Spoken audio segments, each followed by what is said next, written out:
বিকেলে বসছে নতুন সংসদের প্রথম বাজেট অধিবেশন। উৎপাদন বাড়াতে পোশাক খাতে জ্বালানি সংকট সমাধানে গুরুত্ব দেয়ার তাগিদ।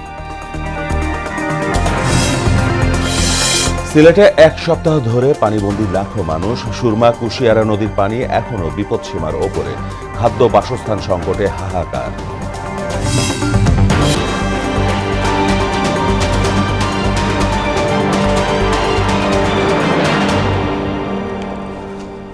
আসসালামু আলাইকুম, সবাইকে মোহনা সংবাদে স্বাগত। শুনছিলেন শিরোনাম, সঙ্গে আছি মাহমুদ হোসেন। এবার বিস্তারিত। নতুন সংসদের প্রথম বাজেট অধিবেশন শুরু হচ্ছে আজ। সংসদ সচিবালয়ে এক বিজ্ঞপ্তিতে জানানো হয়, সংবিধান প্রদত্ত ক্ষমতা বলে বিকেল ৫টায় অধিবেশন আহ্বান করেছেন রাষ্ট্রপতি মোহাম্মদ শাহাবুদ্দিন। এটি দ্বাদশ জাতীয় সংসদের তৃতীয় এবং প্রথম বাজেট অধিবেশন। ২০২৪-২০২৫ অর্থ বছরে বাজেটের আকার হতে পারে ৮ লাখ কোটি টাকা। অধিবেশন শুরুর আগে স্পিকার ডক্টর শিরিন শারমিন চৌধুরীর সভাপতিত্বে জাতীয় সংসদের কার্য উপদেষ্টা কমিটির বৈঠক বসবে। এতে বাজেট অধিবেশনের কার্যসূচি নির্ধারণ করা হবে। সংসদ সচিবালয় জানিয়েছে ১০ জুন চলতি অর্থ বছরের সম্পূরক বাজেট পাশ হতে পারে।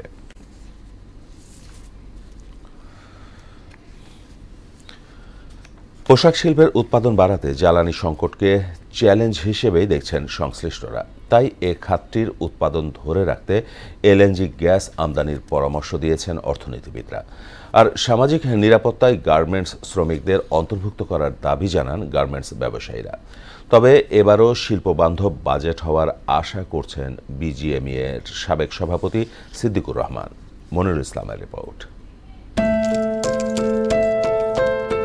আইএমএফ এর শর্ত প্রতিপালনে বাজেটে এবার কমতে পারে ভর্তুকি, আকারও ছোট হচ্ছে, আর এতে বেড়ে যাবে সব ধরনের জ্বালানির দাম, কমে যাবে সরবরাহ।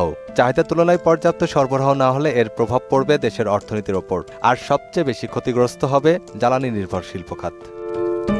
পোশাক খাতের জন্য জ্বালানির সংকটকে চ্যালেঞ্জ হিসেবে দেখছেন অর্থনীতিবিদ মাহফুজ কবির। তাগিদ দিয়েছেন গ্যাস আমদানির। তৈরি পোশাক খাত, বিশেষ করে যে রপ্তানি ধর্মী যে খাতগুলো রয়েছে, তো সেই খাতগুলোতে কিন্তু এই যে গ্যাসের যতটুকু চাহিদা রয়েছে ততটুকু আমরা পূরণ করতে কিন্তু সেভাবে পারছি না। এবং একই সঙ্গে সরকারও বিভিন্নভাবে আসলে এই এলএনজির যে সোর্সিং সেটা করছে, কাতারের সঙ্গে, ইউএস এর সঙ্গে বিভিন্ন রকমের চুক্তি হচ্ছে। তো সব মিলিয়ে আসলে এই চুক্তিগুলোর পুরোপুরি বাস্তবায়ন এবং যতটুকু প্রয়োজন সেই পরিমাণে গ্যাস আসা, এটা একটা বড় ইস্যু।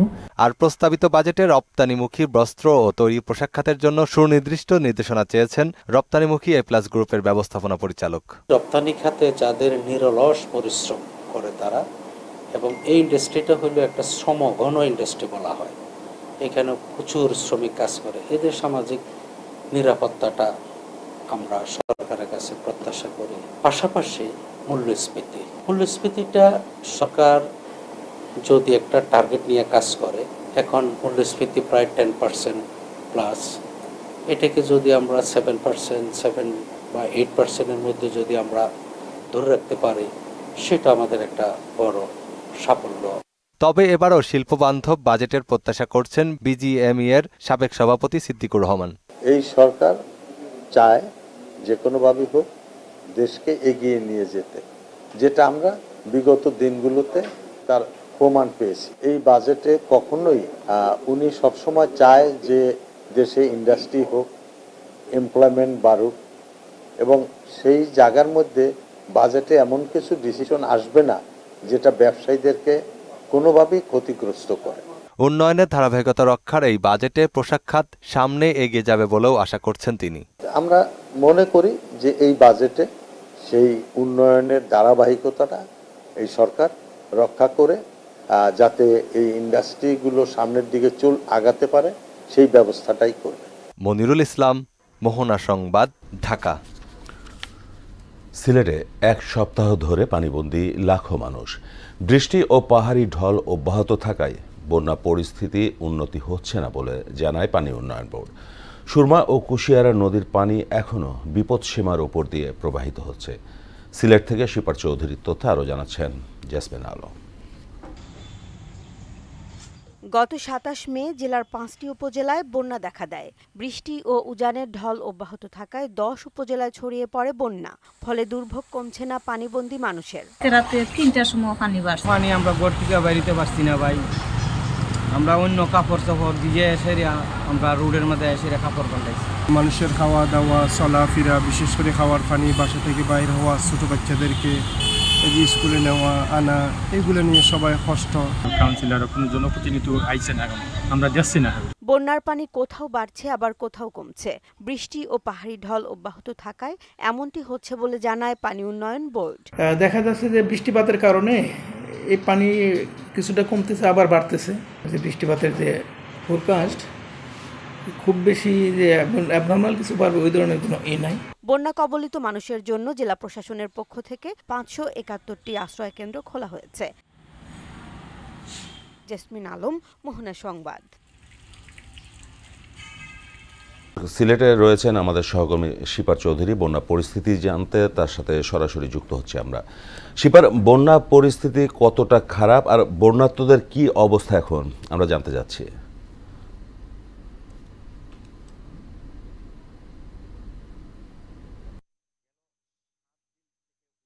ঢল এবং অতিবৃষ্টির কারণে সিলেটের 10টি উপজেলা সহ মহানগরের 28টি ওয়ার্ডেরও অধিক মানুষ পানিবন্দী অবস্থায় দুর্বিষহ জীবনযাপন করছে। তো আসলে আজকের কথা যদি আমি বলি, এখন সকাল থেকে কিন্তু বৃষ্টি দেখা যাচ্ছে না এবং সূর্য দেখা যাচ্ছে। তো গেল 2-3 দিন থেকে উজানের ঢল এবং অতিবৃষ্টি কমেছে হিসাবে সিলেটের সীমান্তবর্তী এলাকা কানাইঘাট, জৈন্তা, গোয়েনঘাট, কোম্পানিগঞ্জ সহ মহানগরের বেশ কিছু এলাকা থেকে পানি কমেছে বা পানি হ্রাস পাচ্ছে। আমি এই মুহূর্তে রয়েছি সিলেট মহানগরের 14 নম্বর ওয়ার্ডের সুবানীঘাট এলাকায়। এখানে যদি আমি আপনাকে বলি যে প্রায় 28টি ওয়ার্ডের মানুষ, 20টি আশ্রয় কেন্দ্রে প্রায় 6000-এর অধিক মানুষ রয়েছে। তো পানি কমার সাথে সাথে কিছু কিছু মানুষ কিন্তু বাড়ি ঘরে যদিও যাচ্ছে, তবে বেশিরভাগ মানুষ এখন পর্যন্ত কিন্তু আশ্রয় কেন্দ্রে রয়েছে।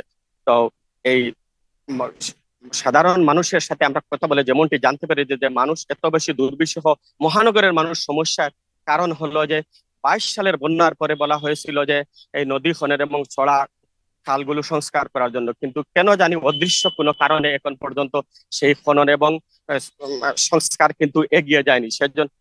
সেই জন্য কিন্তু মানুষজন কিন্তু খুবই দুর্বিষহ অবস্থায় আছে। তো আসলে যদি বলি যে জেলা প্রশাসক আমাদেরকে যেমনটি জানিয়েছেন যে মানুষদেরকে কিন্তু মেডিকেল টিম দেওয়া হচ্ছে, গো খাদ্য, শিশু খাদ্য সহ মানে মানুষদের যতটুকু দেওয়ার ততটুকু দেওয়া হচ্ছে।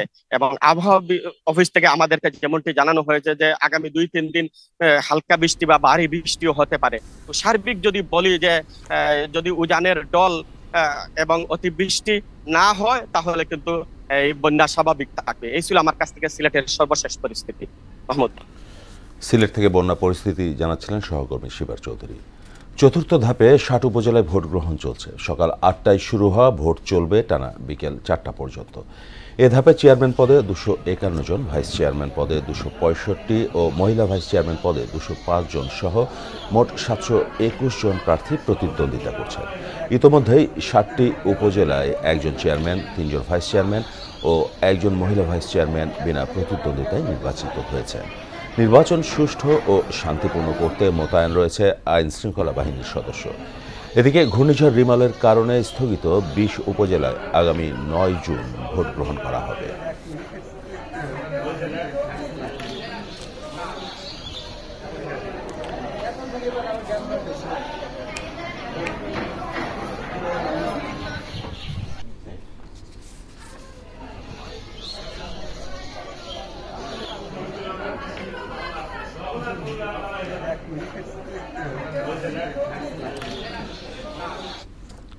দর্শক, পটুয়াখালীর রাঙ্গাবালী উপজেলার ভোটের খবর জানাতে সরাসরি যুক্ত হচ্ছেন সহকর্মী খোকন হাওলাদার।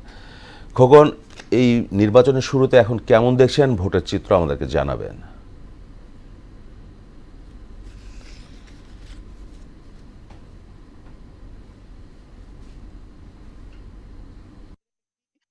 ষষ্ঠ উপজেলা পরিষদ নির্বাচনের চতুর্থ ধাপে নির্বাচন সকাল 8টা থেকে বিরতিহীনভাবে শুরু হয়েছে, চলবে বিকালে। কিন্তু ব্যাপক ভোটার উপস্থিতি আপনি লক্ষ্য করছেন। এবং পুরুষ উভয় কিন্তু ভোটার উপস্থিতি কিন্তু অনেক কিন্তু এখানে লক্ষ্য করা যাচ্ছে। তারা কিন্তু এই যে সকাল থেকে কিন্তু রৌদ্র, এই রৌদ্র উপেক্ষা করে কিন্তু তারা সারিবদ্ধভাবে দাঁড়িয়ে কিন্তু তাদের কিন্তু ভোটাধিকার প্রয়োগ করতে আসছেন। আমরা কয়েকটা কেন্দ্র সকাল থেকে ঘুরেছি, আমরা দেখেছি যে প্রত্যেকটা কেন্দ্রে কিন্তু অনেক ভোটার উপস্থিতি এখানে কিন্তু লক্ষ্য করেছি। আপনাকে জানিয়ে রাখি যে এই রাঙ্গামালী উপজেলায় মোট 6টি ইউনিয়নে 37টি ভোট কেন্দ্র রয়েছেন। 37টি ভোট কেন্দ্রে আজকে 90,700 ভোটার কিন্তু তাদের ভোটাধিকার প্রয়োগ করবেন। আমরা কয়েকটা কেন্দ্রে ঘুরে যেতে দেখেছি যে এখানে কিন্তু সম্পূর্ণ শান্তি পরিবেশে কিন্তু ভোট গ্রহণ চলছে এবং আইন শৃঙ্খলার ব্যাপারে যদি আপনাকে বলি যে কঠোর নিরাপত্তার মাধ্যমে কিন্তু এই রাঙ্গামালী উপজেলায় কিন্তু এই নির্বাচন অনুষ্ঠিত হচ্ছে। আমরা এখন এখানে কথা বলবো এই পটুয়াখালী জেলার অতিরিক্ত পুলিশ সুপার জনাব মোহাম্মদ জুবাইরের সঙ্গে। আচ্ছা, পটুয়াখালী এই যে রাঙ্গামালী একটা দ্বীপ, এই দ্বীপ এলাকায় আজকে নির্বাচন হচ্ছে, এই নির্বাচনে আপনাদের আইন শৃঙ্খলার ব্যাপারে একটু আমাদের বলুন। ধন্যবাদ। আপনারা জানেন যে পটুয়াখালী জেলার রাঙ্গামালী উপজেলায় আজকে উপজেলা পরিষদ নির্বাচন অনুষ্ঠিত হচ্ছে। এখানে উপস্থিতি কিন্তু অত্যাধিক বেশি এবং আমাদের আইন শৃঙ্খলা বাহিনীর এখানে পুলিশের পর্যাপ্ত ফোর্স এখানে ডিপ্লয় করা হচ্ছে। প্রতিটি কেন্দ্রে 6টি ইউনিয়নের 37টি কেন্দ্রে প্রায় 500-র অধিক পুলিশ সদস্য এখানে মোতায়েন করা আছে। অত্যন্ত সুস্থ এবং সুন্দরভাবে ভোট গ্রহণ চলছে। কোথাও এখনো পর্যন্ত কোনো ধরনের অপ্রীতিকর ঘটনা ঘটেনি। আশা করব যে সারাদিন এইভাবে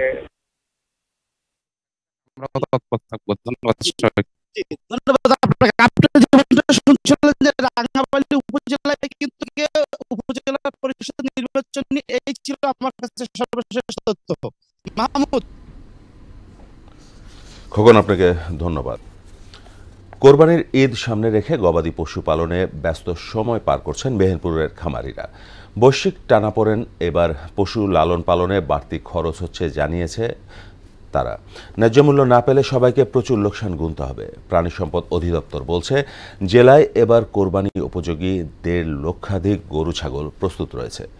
মেহেরপুর থেকে ফারুক আহমেদের তথ্যে তানজিদ ভুইয়ার রিপোর্ট। মেহেরপুর জেলায় এবার গত বছরের তুলনায় বেড়েছে গবাদি পশু লালন পালন। ঈদুল আজহা আসন্ন, তাই দম ফেলার জন্যই মেহেরপুরের খামারিদের। কোরবানির ঈদ সামনে রেখে জেলায় 2 শতাধিক বাণিজ্যিক খামারের পাশাপাশি গবাদি পশু পালনে ব্যস্ত রয়েছে 30,000 পরিবার। খাবার খায় খুব স্বাভাবিক, গম ভুট্টা এসব খাবার খায়। আমার গত কোনো আজে খাবার খায়। চালের দাম বেশি, এবছর গরু বেশি আমাদের যদি হলো ন্যায্য মূল্য না পাই তো আমাদের লস হবে। খাবারের দাম এত বেশি যা মানে তুলনাই করা যায় না। একটা গরু যে পরিমাণ খাবার খায় সে পরিমাণ মাংস বাড়ে না। খামারি ও গৃহস্থরা বলছেন দ্রব্যমূল্যের ঊর্ধ্বগতির প্রভাব পড়েছে পশুপালনে, তাই দামও পড়বে বেশি। সাধারণ খাবার খাওয়াই কোরবানি করা উৎপাদন করা হয়। খুব স্বাস্থ্যসম্মত গরু বাছুরগুলো কোরবানি ঈদের জন্য উপযোগী করি। গরু পুষি এখন আর খুব একটা লাভবান হওয়া যাচ্ছে না। খাবারের দাম বেশি, খরচ বেশি, লেবার খরচ বেশি। প্রাকৃতিক খাবার খাইয়ে লালন পালন করা এসব পশুকে সুস্থ রাখতে সার্বিক সহযোগিতা দিচ্ছে প্রাণী সম্পদ অধিদপ্তর। আমাদের তথ্য মতে 2 লক্ষাধিক গরু ছাগল কোরবানির জন্য প্রস্তুত আছে কোরবানির যোগ্য পশু হিসেবে। প্রাণী সম্পদ অধিদপ্তর সবসময় খামারিদের সাফল্যের জন্য তাদের যা যা প্রয়োজন আমাদের সাধ্যমতো আমরা চেষ্টা করে থাকি। স্থানীয় চাহিদা মিটিয়ে মেহেরপুরের গবাদি পশু বিভিন্ন জেলায় সরবরাহ হবে বলে জানান তিনি। তানজিদ ভুইয়া, মোহনা সংবাদ। দর্শক, এ পর্যায়ে সবাইকে আমন্ত্রণ জানাচ্ছি সংবাদপত্রের পর্যালোচনা ভিত্তিক পত্রিকার চোখে দেশ অনুষ্ঠানে।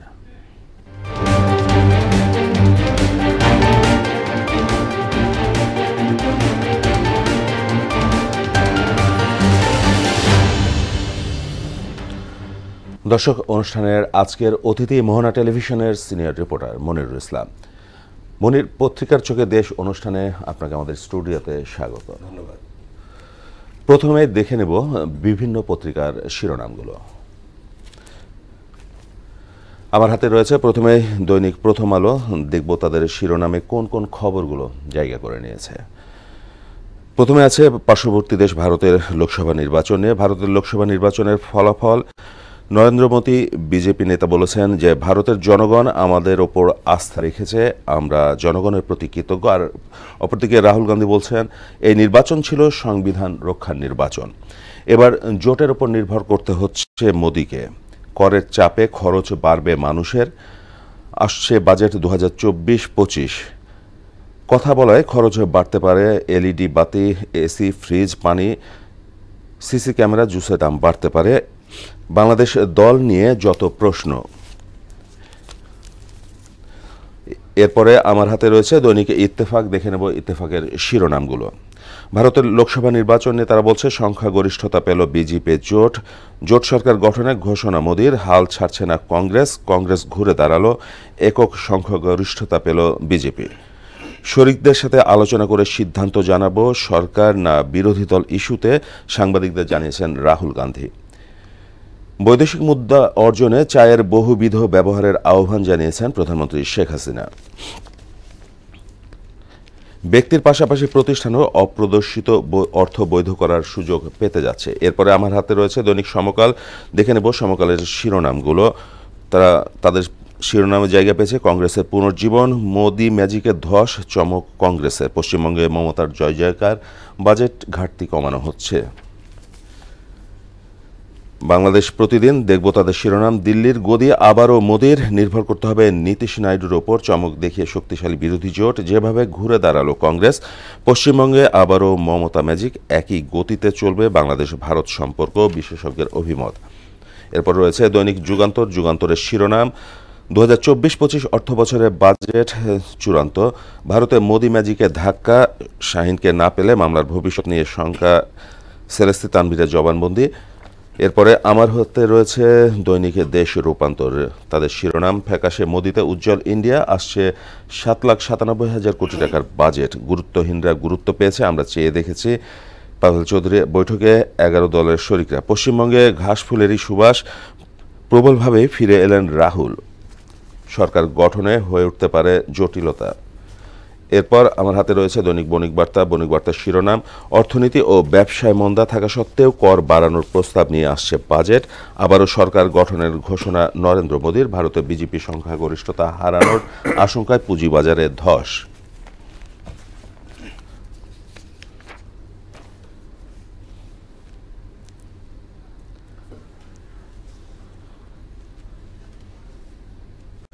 জনাব মনির, আপনাকে ধন্যবাদ আবারও যে আমাদের স্টুডিওতে আসার জন্য। আমরা শিরোনামগুলো দেখলাম এবং প্রতিটি পত্রিকার শিরোনামে আছে পার্শ্ববর্তী দেশ ভারত নিয়ে নির্বাচন প্রসঙ্গ, এবং দেখা যাচ্ছে যে এই নির্বাচনে একক সংখ্যাগরিষ্ঠতা হারিয়েছে বিজেপি, তাদেরকে সরকার গঠনে দুই শরিক দল নীতিশ কুমার ও চন্দ্রবাবু নাইডুর উপরে নির্ভর করতে হচ্ছে।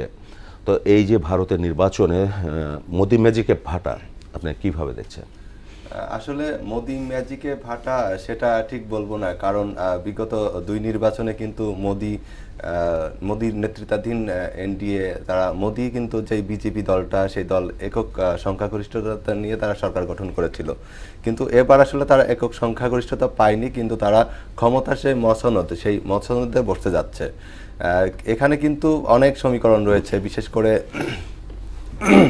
জনসংখ্যার দিক দিয়ে ভারতের 3টি প্রদেশ, মহারাষ্ট্র, উত্তরপ্রদেশ এবং পশ্চিমবঙ্গ, সেখানে কিন্তু বিজেপির একটা ভাটা পড়েছে। বিজেপি সরকার গত নির্বাচনে তারা প্রতিশ্রুতি দিয়েছিল রাম মন্দির নির্মাণ, তারপরে 370 ধারা বাতিল, তো তারা কিন্তু করেছে, কিন্তু এইসব ম্যাজিক কিন্তু আসলে মোদিকে যেই একক সংখ্যাগরিষ্ঠতা, মোদির যেই ম্যাজিক, সেই ম্যাজিকটা কিন্তু আসলে ওইভাবে কাজে আমরা যদি জানতে চাই যে এই যে নির্বাচনে কংগ্রেস নেতা রাহুল গান্ধীর উত্থানটা আরো জোরালোভাবে হয়েছে, সেটা আপনি কিভাবে বলবেন? না, অবশ্যই এটি তো আসলে রাহুল গান্ধী তো বলছে যে এটি সংবিধান রক্ষার নির্বাচন। সেক্ষেত্রে 2014 সালে তারা 44টি এবং 2019 সালে তারা 52টি আসন পেয়েছিল, কিন্তু ভারতের লোকসভা নির্বাচনের যেই ধারাটা, যেই আইনটা, সেটি বিরোধী দল হতে 55টা আসন লাগে, সেক্ষেত্রে কিন্তু তারা বিরোধী দলের মর্যাদা পায়নি, কিন্তু এবার পেতে যাচ্ছে। তো আসলে যেই সেটি কিন্তু গণতন্ত্রের সৌন্দর্য। এবার আমরা যদি আমাদের যে বাজেট ঘোষণা হবে, সারা দেশের মানুষ তাকিয়ে আছে যে বাজেট ঘোষণার দিকে, সেখানে বলা হচ্ছে যে বিভিন্ন ক্ষেত্রে বাজেটে খরচ বাড়বে মানুষের, এবং বাজেট প্রত্যাশায় মানুষের জনগণের দিকে তাকিয়ে কোন কোন খাতগুলোকে গুরুত্ব দেওয়া উচিত? আসলে বিগত বাজেটে আমরা দেখেছি যে সড়ক নির্ভর বাজেট, তো আসলে সড়ক নির্ভর বাজেট থেকে বেরিয়ে আসতে হবে, বিশেষ করে সাধারণ মানুষের জন্য যেই কল্যাণমুখী যেই উদ্যোগগুলো, সেই উদ্যোগগুলো আসলে বাজেটে কিন্তু আমরা দেখতে পাই না। তো এবার কিন্তু আন্তর্জাতিক মুদ্রা তহবিলের একটি শর্ত রয়েছে, সে শর্ত বাস্তবায়নে কিন্তু ভর্তুকি কমাতে হচ্ছে। তার মানে ভর্তুকি কমালে কিন্তু জনগণের উপরই একটা বাড়তি চাপ তৈরি হবে। তারপরে IMF যেই শর্তগুলো দিয়েছে, বাজেটের আকার ছোট করতে হবে। বাজেটের আকার ছোট করতে হলে তাহলে কিন্তু অনেক এই যে বোঝাটা, এই বোঝাটা কিন্তু সাধারণ মানুষের ঘাড়েই পড়বে। তো সেক্ষেত্রে আমি যদি ধরে ধরে বলতে চাই, আমাদের শিক্ষাটা একটি জাতির মেরুদণ্ড শিক্ষা, সেই শিক্ষাটাকে কিন্তু সর্বাধিক গুরুত্ব দেওয়া হয়। শিক্ষায় বরাদ্দ থাকে, কিন্তু সেই বরাদ্দটা আসলে অবকাঠামো উন্নয়নে সেটা খরচ করা হয়, কিন্তু আসলে শিক্ষার যেই মূল ভিত্তিটা, বিশেষ করে গবেষণা তারপরে লাইব্রেরি, এটিতে কিন্তু কোনো আসলে বরাদ্দ থাকে না। যেমন শিক্ষকদের দক্ষতা উন্নয়নে প্রশিক্ষণ সহ নানান বিষয় আছে। তারপরে কর্মমুখী শিক্ষার যে উন্নয়নটা, সেটিতেও কিন্তু আসলে ওইভাবে থাকে না। তো এই ব্যাপারগুলো আসলে নজর দেওয়া লাগবে। আর পরিবহনে কিন্তু পরিবহন খাতে, সড়ক যোগাযোগ খাতে কিন্তু অনেক উন্নয়ন হয়েছে, আমরা দেখেছি দৃশ্যমান। মেট্রো রেল, বিভিন্ন এক্সপ্রেসওয়ে, এলিভেটেড এক্সপ্রেসওয়ে, পদ্মা সেতুর মতো প্রজেক্ট আমরা দেখেছি। আরেকটি বিশেষ, আমরা অনুষ্ঠানের একেবারে শেষ পর্যায়ে মনির আপনাকে ধন্যবাদ আমাদের সাথে অংশ নেওয়ার জন্য। দেখা হবে ইনশাআল্লাহ পরবর্তী অন্য কোনো অনুষ্ঠানে। দর্শক, পত্রিকার চোখে দেশ পর্যালোচনার মধ্য দিয়ে শেষ করব মোহনা সংবাদ। যাবার আগে শিরোনামগুলো আরো একবার।